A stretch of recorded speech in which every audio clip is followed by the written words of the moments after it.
Hey friends, it's Mr. Jim and welcome back to Kid Short Stories. If this is your first time, welcome to the family. We are the podcast that turns your ideas into an amazing adventure every single day. You know, we couldn't even exist without imaginations from kids just like you. So if you have an idea for a story, I'd love to see it. Check down in the show notes below for how you can submit your own story idea, and maybe we'll turn it into an awesome adventure. And parents, if you're new to kids podcasting, I want to challenge you to listen to podcasting for 5 days in a row with your kids. It's going to increase their imagination, decrease screen time, and we're going to have a lot of fun along the way. Are you guys ready for today's adventure? Me too, let's go!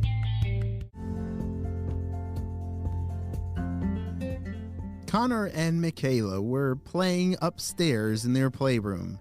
They were building some amazing things with Legos. What do you like to build with Legos or Magnetiles or any kind of building toy? I really like to build mazes or buildings and with garages that I can put cars inside. And oh, there's so many amazing things that you can do with building blocks.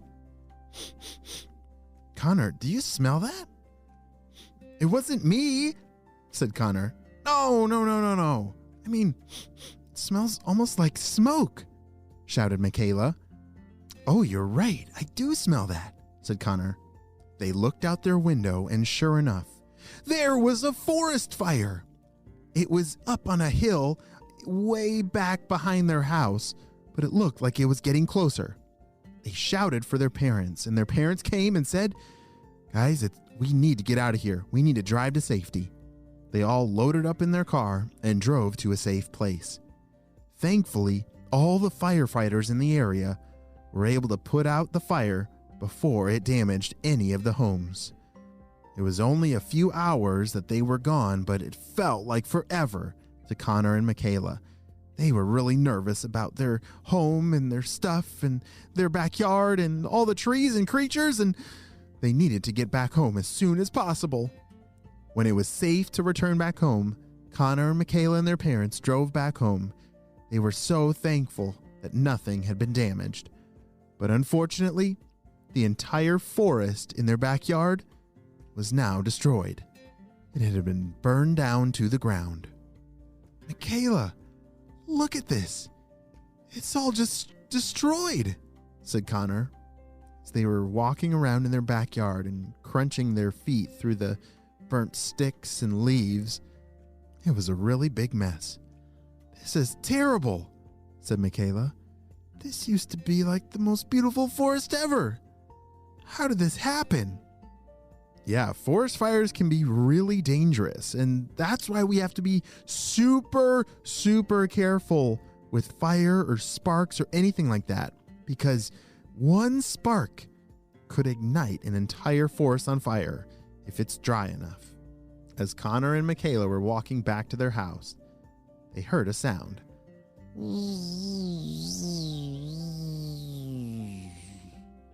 "What was that?" said Connor. "I don't know, but it sounded kind of like a bee in slow motion," said Michaela. As they looked at the ground on their patio, that's what they saw. They saw several bees that were just walking around on the ground, looking like they were in slow motion or very lost. I'm not sure which. "Michaela, they look like they're hurt or something. Wait, I have a bee talker. I'll be right back." Michaela ran inside to go get her bee talker. This was a device that it could help you understand what a bee was saying, and then you could talk back to a bee. Holy smokes, that is cool. I've never seen one of those before. I wish I had one.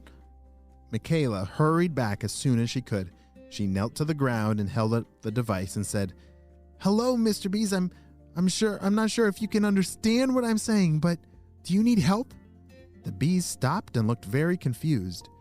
They looked right up at Michaela and said, "Sweet honey nectar, I've never been able to see a person talk before. You must be so smart," said one of the bees. Michaela was so happy that it was actually working. She said, "Ha! That's so great it works. Yeah, I have this special device that helps me be able to understand you and you'd be able to understand me, but it looks like you guys are walking in slow motion. Are you guys okay? No, we're not. You see, all of our flowers got destroyed in that big forest fire, and now we're very hungry. We don't have any more food, and we're not sure what to do. Wait, Michaela, what about the other side of the neighborhood? I heard over there didn't get burned, said Connor. That's right. I wonder if there's flowers over there, said Michaela. Oh no, we can't go over there. There's ants there that they're very protective over their flowers. They do not like to share. The bees began to tell Connor and Michaela about the flowers on the other side of the neighborhood were guarded by some very mean ants. These ants, I guess, were very protective over their flowers and did not like to share with any other creatures, and they would bite as soon as anyone got close enough. Oh, that's terrible, said Michaela, but I wonder if maybe Connor and I, we can go talk to the ants. Considering the circumstances of a forest fire destroying all these flowers, maybe we can help change their mind. Connor and Michaela hopped on their scooters and zoomed off to the other side of the neighborhood. There was a beautiful field over there that was full of wildflowers. White ones and yellow ones and purple ones and blue ones. This was a beautiful place to be. Michaela brought her bee talker over because there was a little dial on it that if you switched it, it could change what insect you wanted to talk to. She switched it over to Ant and knelt down and said, "Hello, ants. My name is Michaela, and I really need your help. There's a whole family of bees that are really hungry, could really use some flowers. Would you mind sharing with them?" One of the ants ran over and said, There's no way that we're gonna share our flowers with those mean bees. These are our flowers. We'll never share with anyone. Go away, said the ant. But it's actually an emergency, said Connor. You see, there was a huge forest fire that destroyed almost every plant over there, even all the flowers. And these bees, I think they're going to die unless they get some flowers very soon. As Connor was talking, the expression on the ant's face started very angry, and all of a sudden, his eyebrows lifted up, and his face lightened. Oh, you mean that all that terrible stuff happened to all those bees? Oh no, that is very bad.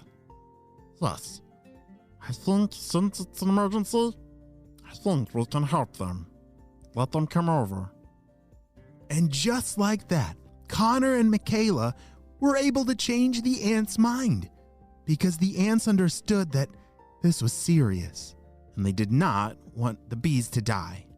Connor and Michaela brought the bees over and the ants welcomed them in.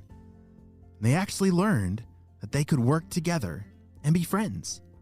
Wow, what happened as such a terrible day with the forest fire ended with a new friendship between the ants and the bees. All thanks to Connor and Michaela and their awesome bee talker. The end.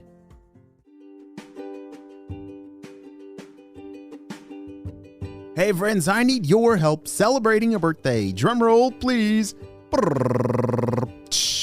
Happy birthday, Maggie, who's turning 8 years old. Maggie loves drawing, doing cartwheels in the backyard with her brother Stuart, and reading Harry Potter with her dad. Wow, Maggie, I'm so glad we got to celebrate you and your big day on the show. Happy 8th birthday. Well, friends, I hope you all have a super duper day, and I will see you on our next adventure. Bye.